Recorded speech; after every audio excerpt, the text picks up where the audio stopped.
Բարի օր, հանրային ռադիոյի եթերում առանց տողատակի հաղորդաշարի հերթական թողարկումն է, ես Լևոն Սարդարյանն եմ, այսօր իմ զրուցակիցն է ազգային ժողովի 9-րդ գումարման ուժեղ Հայաստան խմբակցության պատգամավոր արդեն Հարություն Մնացականյանը, բարև ձեզ։ Ողջույն ձեզ։ Պարոն Մնացականյան, մենք շատ ենք իրար հետ հարցազրույցներ արել, առաջին անգամ է այս ձևաչափով, այն իմաստով, որ ես իմ դրամաբանության մեջ եմ, դուք արդեն որպես խորհրդարան։ Բայց իրականում ոչ ես եմ փոխվել, ոչ դու, չէ՞։ Ասում են։ Հուսանք։ Հիմա, բայց քանի որ արդեն այդ իմաստով իրավիճակային փոփոխություն կա, կարգավիճակային փոփոխություն կա, նաև քաղաքական թեմաներով ենք խոսելու այսօր։ Տեսեք, երկար ժամանակ ընդդիմությունը քննարկում էր վերցնել մանդատները, չվերցնել մանդատները, հետո որոշում կայացվեց, որ պիտի վերցնեն, որում ուժեղ Հայաստանը նախ որոշեց, հետո արդեն Հայաստան խմբակցությանը իր հերթին որոշում կայացվեց մանդատները վերցնել եւ գնալ խորհրդարան։ Ինչու՞։ Նախ ինչի հետ էր կապված քննարկումը եւ ինչու որոշեցիք վերցնել։ Որովհետեւ մի քանի տարբերակներ կա, առաջինը խորհրդարանում ենք ավելի շատ մեր ներկայությամբ ավելի շատ բան կարող ենք անել, քան փողոցում։ Եվ փողոցը գեներացնելը նաև խորհրդանից է հնարավոր եւ այդ հնարավորությունները պետք չէ բաց թողել, որովհետեւ քաղաքական process-ները այնքան արագ են փոփոխվում, այնքան արագ իրավիճակներ են փոխվում, որ մենք ամեն ինչի պետք է պատրաստ լինել եւ խորհրդանում մեր ներկայությունը ավելի այդ դիլեմայի մեջ որ հաշվում ենք, կոնկրետ դիլեմա էր, որովհետեւ եւ խորհրդան գնալու ուներ իր դրական եւ բացական կողմերը եւ չգնալու ուներ իր դրական եւ բացական կողմերը, որոշվեց որ մտնենք խորհրդարան։ Եվ խորհրդարանում մեր խնդիրները, ժողովրդի խնդիրները վերանենք, բարձրաձայնենք եւ մեր պայքարը նաեւ խորհրդարանում, ինչպես փողոցում, այնպես էլ խորհրդարանում իրականացնենք։ Դա տեսեք, 21 թվականին Հայաստան դաշինքը այդ մոտավորապես նույն պատճառները բերեց, ասեց մենք գնում ենք խորհրդարան, որովհետեւ խորհրդարանից ավելի հեշտ է գեներացնել փողոցային պայքարը։ Եվ եթե կհիշեք, Ռոբերտ Քոչարյանը այն ժամանակ հայտարարեց, որ մինչև քոքը մաշեցնելու են իշխանությանը, մի քիչ այլ տարբերակ ստացվեց, որովհետև հիմա Հայաստան դաշինքը ըստ էության ամենափոքր խմբակցությունն է եղածների մեջ։ Հիմա դուք ասում եք, որ խորհրդարանից կարելի է գեներացնել փողոցի պայքարը։ Այս փորձից նախորդ 5 տարվա ձեզ չի հուշում, որ դա ըստ էության նա Հայաստան դաշինքն էր, սա ուժեղ Հայաստան դաշինքն է։ Հաստատ տարբերություն կա, ու հաստատ մենք չենք գնալու այն նույն ճանապարհով, ինչի վրա նախկին, այսպես ասած, խմբակցությունները, կուսակցությունները սխալվել են։ Մենք նրանց սխալներն էլ ենք տեսնում եւ այդ նրանց սխալներից հետեւություն ենք անում։ Ու նաեւ դա չի բացառում, որ մենք էլ սխալներ կանենք, որովհետեւ մենք նոր ուժ ենք, մի քանի ամսվա ուժ ենք եւ մենք էլ ենք անելու որոշակի սխալներ, բայց դա չի ենթադրում, որ մենք պիտի ամեն ինչից հրաժարվենք, բայց ի վերջո վերջնանպատակը գիտեք ինչն է, ու մենք գնում ենք ուժեղ Հայաստան ունենալու համար։ Որն է վերջնանպատակը։ Վերջնանպատակը ուժեղ Հայաստան ունենալն է, ունենալ անկախ, կայուն, հզոր հայրենիք։ Որպեսզի ունենանք հզոր ուժեղ Հայաստան, հզոր Հայաստան, չգիտեմ, ինքնիշխան Հայաստան, ըստ էության անհրաժեշտ է հասարակության բոլոր շերտերի, այսպես գործակցում, այսպես ասեմ, հա։ Այո։ Այդ տրամաբանության մեջ եզրեր տեսնում եք գործող իշխանության հետ, թեկուզ որոշ հարցերում գործակցելու, թե չէ։ Բնականաբար, եթե ենթադրենք թեկուզ մենք, ես պատրաստում եմ օրենսդրական նախաձեռնություններով հանդես գալ, նախագծեր բերել, բնականաբար իշխանության հետ այդ առումով պիտի ենթադրենք պեստիցիդների կիրառման դեմ, որը այսօր Եվրամիության շուկա որ չի մտնում, ինչքան էլ բարձրաձայնում են, ինքը հստակ պատճառներ ունի, որ այս 8 տարի իշխանությունը չի արել։ Մենք բնականաբար պետք է ճանապարհը հարթենք, մենք օգնենք մեր ֆերմերներին դուրս գան, այլ շուկաներ դիվերսիֆիկացնեն, ու այս պարագայում հնարավոր չի դու իշխանության հետ որոշակի փոխգործակցության չգնաս, որովհետև դա բխում է բոլորի շահերից, ամենաառաջինը մեր արտադրողների բնակչության բոլորի շահերից, ու այդ պարագայում հնարավոր չի սենց բացառես չոր սենց քառակուսի սենց կաղապարների մեջ դու սենց ներքաշվես ու մնաս այդպեսին։ Մենք գնում ենք գործելու, մենք գնում ենք մարդկանց կյանքը ավելի լավը դարձնելու համար։ Եթե նկատել եք, մենք այն եզակի կուսակցություններից ենք, որ ընտրություններից հետո ենք նորից այցելում մարզեր, հանդիպում ժողովուրդներին, մի քանի արդեն խնդիր ենք լուծել եւ հետագայում էլ լուծելու ենթադրենք ճանապարհատրանսպորտային հարց կարող է լինել խնդիր լուծելու համար դու ուզած չուզած պիտի իշխանության հետ, կառավարության հետ կոնտակտի մեջ մտնելու, դա նորմալ է։ Գիտեք, ես ինչի հարցրեցի այդ, ինչի հենց այդ ձևակերպեցի, ես նաև ձեր խոսելու ժամանակ հիշեցի այդ օրինակը Գորիսի համայնքի ղեկավարը, երբ ժամանակին այդպես անդիմադիր շարժման մեջ էր, հետո մի պահ եկավ, ասեց ժողովուրդ, ես համայնքի ղեկավարը չեմ կարող իշխանության հետ չաշխատել։ Այդպես չի լինում, այսինքն համայնքը այդ դեպքում դառնում է անտեր։ Եվ դրանից հետո սարսափելի հարվածի տակ հայտնվեց Արուշ Արուշանյանի մասին է խոսքը։ Հիմա ասենք, տեսեք, դուք ասացիք պեստիցիդների խնդիրը լուծելը, ենթադրում եմ էլի բազմաթիվ գյուղատնտեսության ոլորտում այնքան հարցեր կա, մենք մի քանի առնվազն որ օրինակ ձեզ ընտրողները ասեն ամոթ ձեզ, դուք ոնց եք իշխանության հետ աշխատում, ախր եւ այսպես շարունակ։ Եթե ընտրողը տեսնում է, որ մենք ամեն ինչ անում ենք իշա Հայաստանի Հանրապետության քաղաքացու ու որոշակի, այսպես ասած, մարգինալ ուժեր, ոչ թե ընտրող է, ես չեմ հավատում, որ ընտրողը ենթադրենք շուկաներ բացվի մեր տնտեսվարողների համար, մեր ֆերմերների համար ու դրանից որոշ մարդիկ, X մարդիկ կարող է դժգոհեն, թող դժգոհեն։ Իրականում ճշմարտությունը մեկն է։ Մենք չենք կարող այդպես անել, էլի, այդպես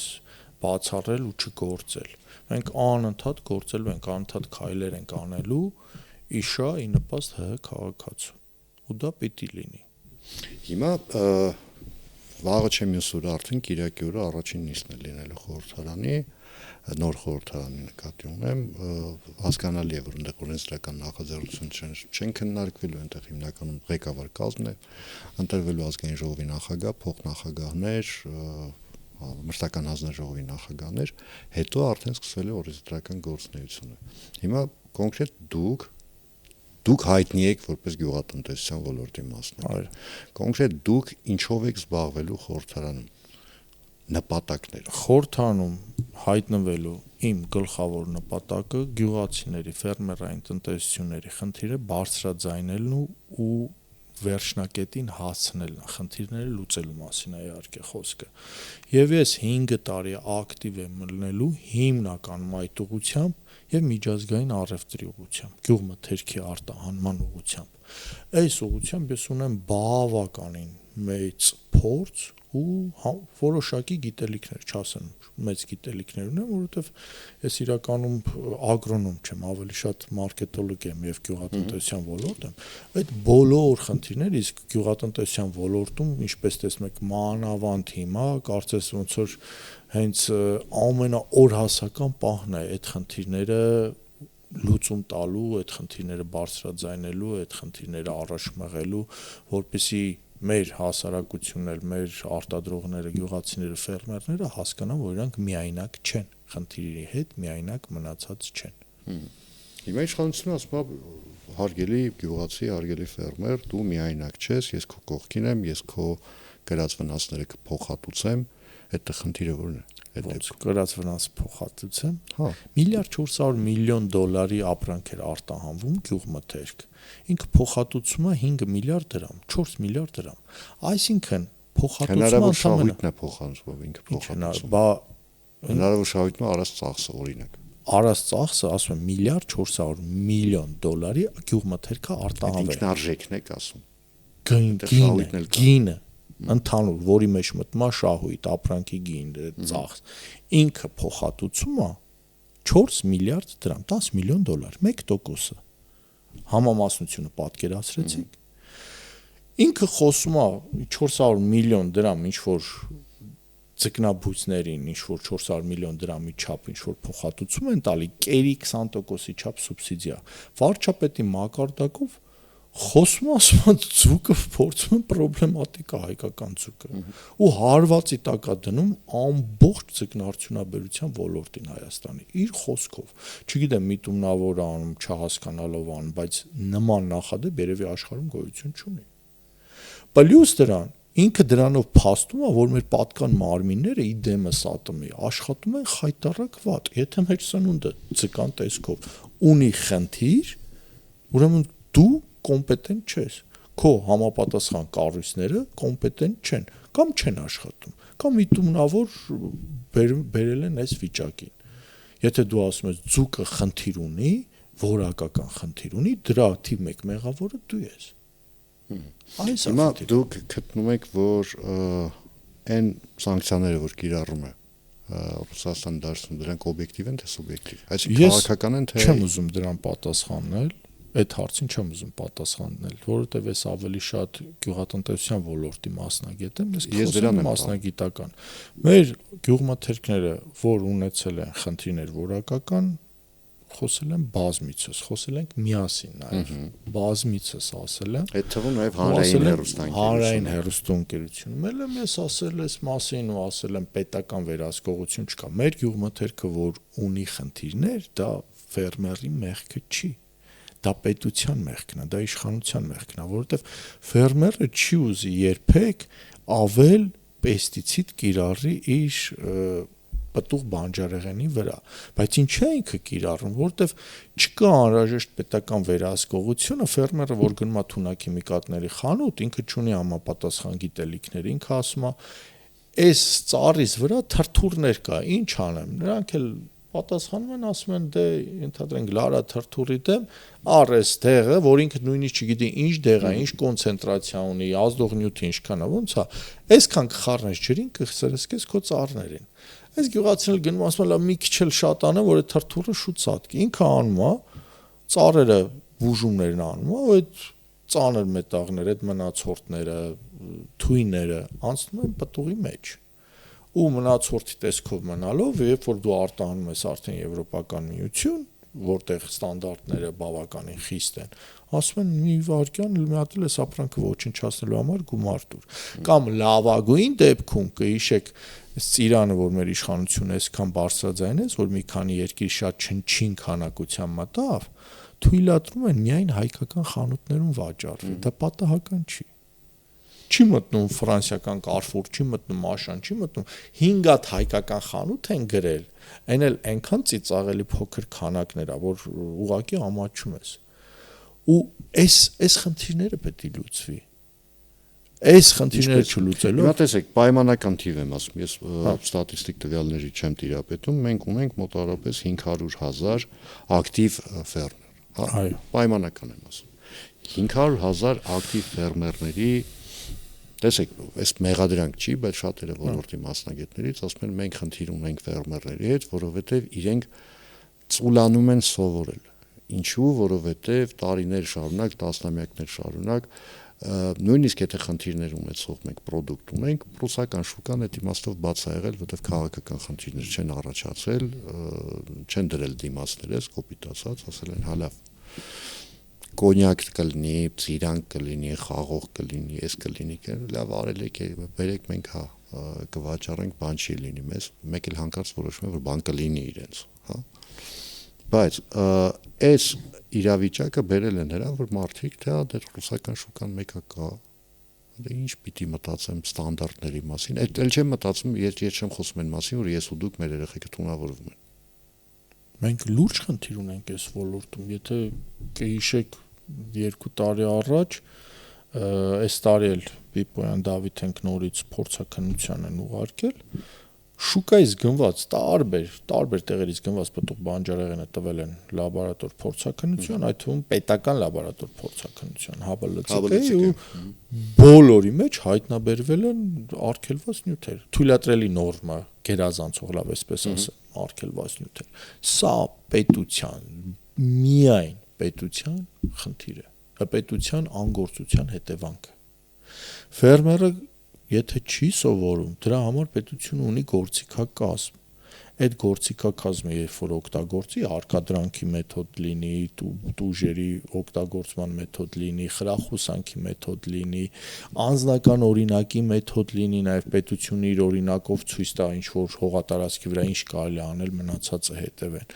Այս մեթոդներով հնարավոր է հասնել արդյունքի, բայց որ պետությունը ձեռքերը լվասի։ Տեսեք, հանրությունը այսպես ասած պլաստիրինի նման մարմինը կախված է նրան ինչ ձև կտաս։ Այս նույն մեր հայ հանրությունը 37 թվին եղբայրը եղբոր վրա գործ էր տալիս, այսպես ասած, դատում էին։ Նույն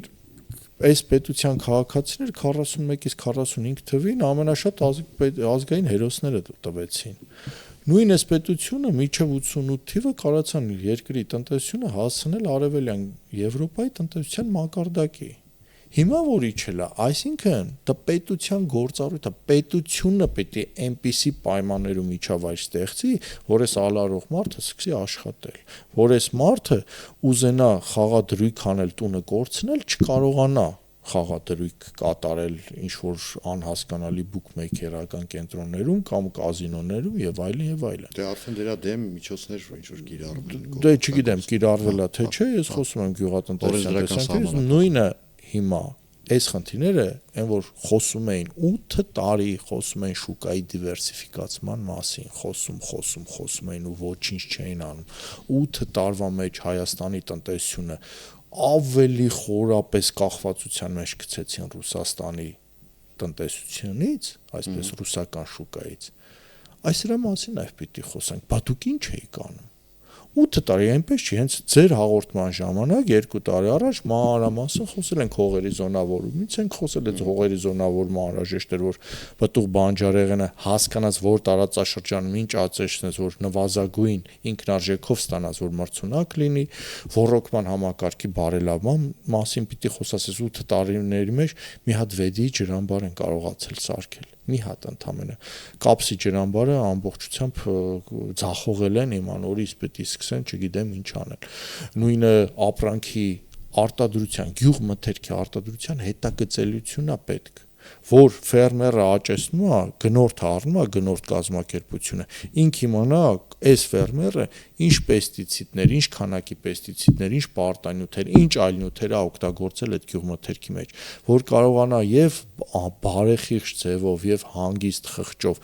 իրացում կազմակերպի Հայաստանի շուկայում եւ կարողանա արտահանել։ Մթերման կայաններ էր պետք, լոգիստիկ կենտրոններ էր պետք, որը միջև հիմա չեն իրականացրել։ Դա պետությունը պիտի անի, թե մասնավորը։ Պետությունը պիտի ստեղծի այն պայմանները, որ մասնավորը գնա նրան շահագրգռված։ Իհարկե, ես օրինակ, չգիտեմ, նորմալ կամ աննորմալ միլիոնատեր եմ։ Ունեմ գումար, ուզում եմ ներդրում անեմ։ Հիմա ի՞նչն է ինձ խանգարում, որ ես մթերման կայանների վրա մթերում անեմ։ Ինչ-որ խնդիրներ կան այդտեղ։ Հա։ Այս բանը դու ունես խնդիրներ, որովհետև դու, եթե ունենաս մթերման կայան, որը փորձում է արտահանել, դու գյուղացիներից մթերես իրան, դու երբեք չես իմանա, որ գյուղացին ինչքան պեստիցիդ է օգտագործել, ու այս ծիրանը, որը արտահանես, ենթադրենք մերձավոր արևելքի երկրներ, կարող է մի բեռնատար գնա ընդունեն, մյուս բեռնատարը ասեն դե մի հատ էլ բնապահպանական գումար մուծի ոչնչացնելու համար։ Նույն ձկնամթերքի հետ կապված, նույն ամեն ինչի հետ կապված։ Դա պետության խնդիր է, ինքը այս արժե շղթան, ինքը ժամացույցի գյուղատնտեսությունը ընդհանրապես այս ոլորտը ժամացույցի մեխանիզմի նման է, բազմաթիվ ատամնանիվներ են, որոնք իրար հետ փոխկապակցված պետք է գործեն։ Եթե չեն գործում, դու ունենում ես սա։ Եթե դու կոմպետենտ չես, դու չես միջև հիմա չես հասկանում, որ քեզ պետք է նաև նախարարություն, որ դու արագ արձագանքես բոլոր խնդիրներին։ 2 տարի առաջ այդ մասին խոսեցին, քանի անգամ շեշտեցի։ Միշտ գյուղատնտեսության առջև ծառանում են որոշակի շատ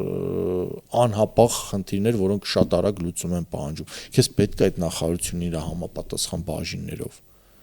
ու դու չես ունենում, չունես։ Էկոնոմիկայի նախարարը ասում է, մենք ունենք համապատասխան վարչություն, որը զբաղվում է այդ խնդիրներով, դրա համար այսօրով։ Հիմա էկոնոմիկայի նախարարությունը 2024-ին, երբ որ տեսավ ծաղիկի արտադրությունը Հայաստանում աճել է 67%-ով, ինքը չզգաց, որ այդտեղ կա ռիսկ։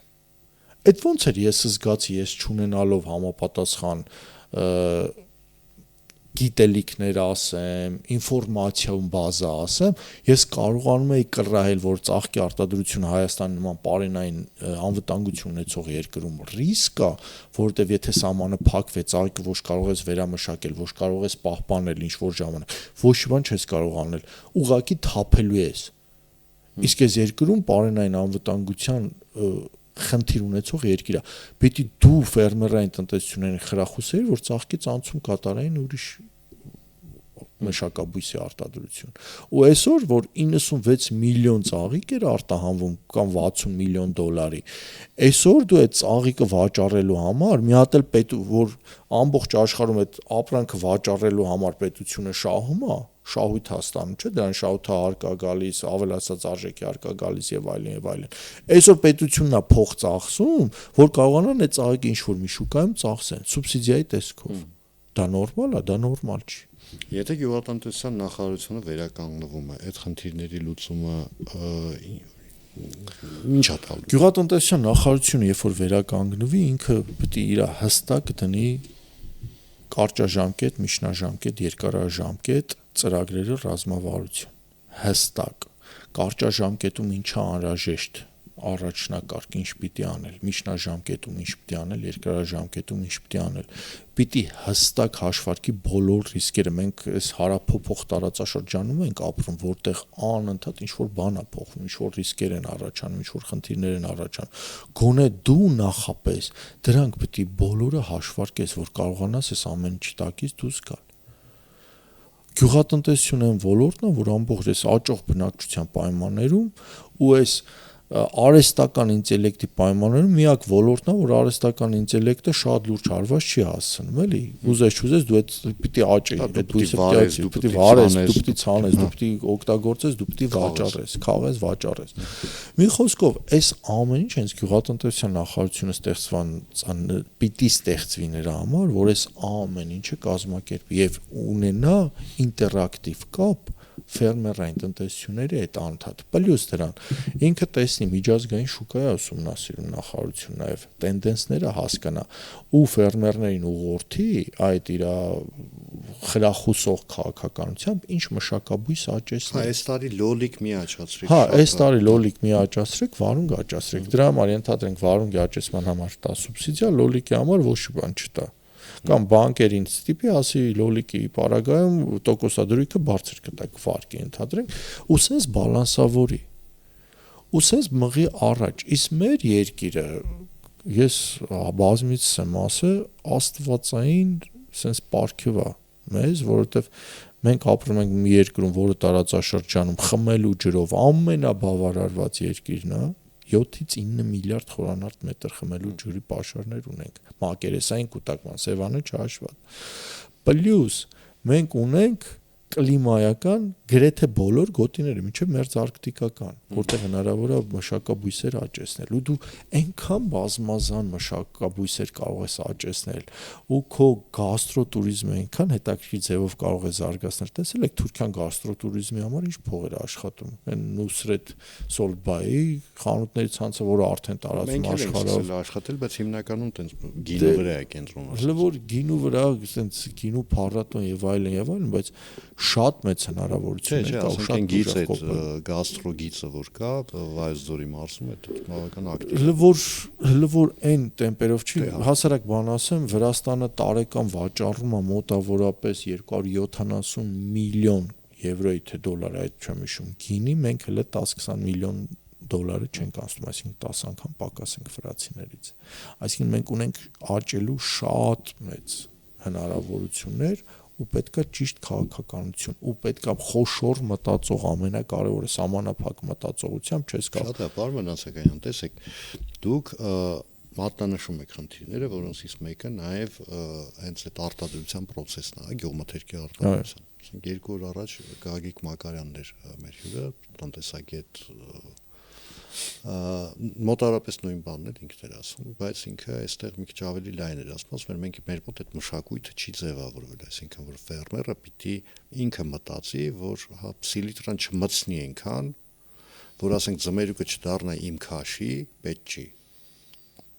Օրինակ։ Նայեք։ Եվ այլն։ Հիմա տեսեք, դուք ասում եք լավ, գյուղատնտեսության նախարարությունը ստեղծվեց։ Լավ օրենքները փոխվեցին, խստացվեցին եւ այլն։ Ըստ էության նույն գյուղացին ասելու է իմ գլխին մահակ եք կիրառում, ժողովուրդ, ես ինչ եք անում իմ հետ։ Չէ, տեսեք, Գագիկ Մակարյանը լինելով տնտեսագետ, ինքը գյուղատնտեսության ոլորտի հետ թերևս չի շփվում, գյուղացիները չի շփվում, գյուղացին չի ուզում ինքը շատ նիտրատներ տա այդ ձմերուկի համար։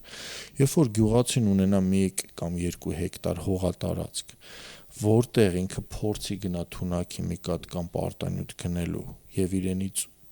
ինքը կարողանա միայն գնել բժիշկի բաղադրատոմսի նման, այսինքն ըստ քո ունեցած հողի դու կարող ես գնել սա։ Այսինքն ես այնպես ինչպես պիտի անտիբիոտիկ գնեմ, այո, գյուղացին էլ այդպես պիտի գնի թունակի ըստ իր հողատարածքի չափի։ Ըստ իր աճեսած մշակաբույսի ու ինքը պետք է հաշվետու լինի, այդ ամեն ինչը պետք է միասնական համակարգով ընդհանուր վերահսկվի։ Ու ինքը շատ ավելի ուրախ կլինի, ինքը շատ ավելի շատ բերք կստանա, քան այդ ավել սիլիտրա տալով մի 2-3 տարի հետո իր հողը աղակալում է, դեգրադացվում է։ Հասկանում եք, առաջի 2 տարին կարող է ձմերուկը մեծ ստացի եւ այլն, 4-5-րդ տարին արդեն դառնում է վնասաբեր այդ հողը։ Երբ որ գյուղացուն արդեն օգնեն նաեւ պետական մակարդակով ճիշտ ցանքաշրջանառություն կատարել, ճիշտ մշակաբույսեր աճացնել, ճիշտ շուկա մտնել եւ մթերման կայանները արդեն կարողանան նորմալ գործել, մենք ունենանք նորմալ մարդավարի գյուղատնտեսության ոլորտ։ Ես ոնց հասկանում եմ, այն ամեն ինչ որ դուք հիմա այստեղ ասեցիք, ես մոտավորապես արդեն 25 րոպեի ընթացքում դուք վերացելու եք օրենսդրական նախաձեռնությունների, ճիշտ է։ Բնականաբար ոչ միայն, ու ինչքան խնդիրներ կա, պիտի բարձրաձայնենք այդ բարձի թողի վիճակը փորձենք ախել։ Նաև ենթադրում եմ, որ առանձնակի դիմադրություն, չգիտեմ, գյուղատնտեսության նախարարության վերստեղծման հետ կապված կլինի թե ոչ, բայց մնացած հարցերում չեմ կարծում որևէ խելամիտ մենց ասի, գիտեք ինչ կա, չէ, եկեք տենց չանեք, եկեք այն հին ձևերով։ Բնականաբար։ Այսինքն սկզբունքորեն գնալու եք գործակցելու։ Ենթադրում եմ, որ այն կողմից էլ համապատասխան արձագանք կլինի, հաշվի առնելով նամանավանդ, որ եթե չեմ սխալվում, գլխադասային հանձնաժողովի նախագահի թեկնածուն Բաբկեն Թունյանն է լինելու։ Չգիտեմ, ես չեմ կարող տնտեսության հանձնաժողովը տալիս են դու ուրիշ ենթադրենք Հայաստան Դաշինքին, չես կարող ասել։ Չէ, եթե լինի քաղաքացիական պայմանագրի, չգիտեմ, հələ պիտի որոշի, ինչ else որոշել եք, որ հանձնաժողովներն եք ուզում։ Ես մենք այդ թեմայով դեռ որևէ որոշում չունենք կայացրել, չէ։ Հիմա տեսեք, ես ելի եմ ասում, եթեական եզրակացություն, արի ենթադրություն արեցի, որ այս հարցերում օրինակ կարելի է ու ենթադրում եմ, որ գործակցությունը կկայանա։ Մյուս հարցերից կա ինչ-որ կարմիր գիծ, որտեղ հնարավոր չեք համարում իշխանության հետ գործակցումը։ Ցանկացած պետության շահին հակասող քայլ, ցանկացած մեզ համար կարմիր գիծ է։ Ցանկացած։ Դա մեզ համար կարմիր գիծ է, մենք այդ մասին բաց հայտարարելու ենք, բաց խոսելու ենք։ Ու հստակ ասելու ենք, եթե այս մի բանը ինչ դիրքորոշում ունենք, ինչի չենք անում, որն է պատճառը։ Պարտադիր, մենք հանրության հետ լինելու ենք բաց։ Մենք աշխատելու ենք հնարավորինս, չնայած երբևէ շեղումներ կլինի, ամեն ինչ անելու ենք, այդ բոշա փչացած խոսույթի մեջ չմտնենք։ Մենք պրագմատիկ մարդիկ ենք, բոլորս ունենք անցյալ, ի տարբերություն շատ-շատերի, մենք ունենք կենսագրություն, մեր կենսագրության փորձի վրա փորձելու ենք գործնական, հստակ մեր դիրքավորումով, մեր ճիշտ, այսպես ասած, ուղով շարժվել առաջ։ Ես որպես Հայաստանի Հանրապետության քաղաքացի շատ կուզեմ, որ ձեր ասածը մոտ լինի ճշմարտությանը։ Դե մենք փորձելու ենք գնալ դրան, ամեն ինչ կանենք գնալ։ Շատ շնորհակալ եմ։ Ես էլ եմ շնորհակալ զրույցի համար, հիշեցնեմ այսօր ինձ զրուցակիցներ Ազգային ժողովի արդեն ուժեղ Հայաստան խմբակցության падգամավոր Հարություն Մնացականյանը, ես Լևոն Սարդարյանն եմ, կհանդիպենք 2 շաբթի օրը նույն ժամին, նույն վայրում, հաջողություն եւ համբերություն բոլորիս։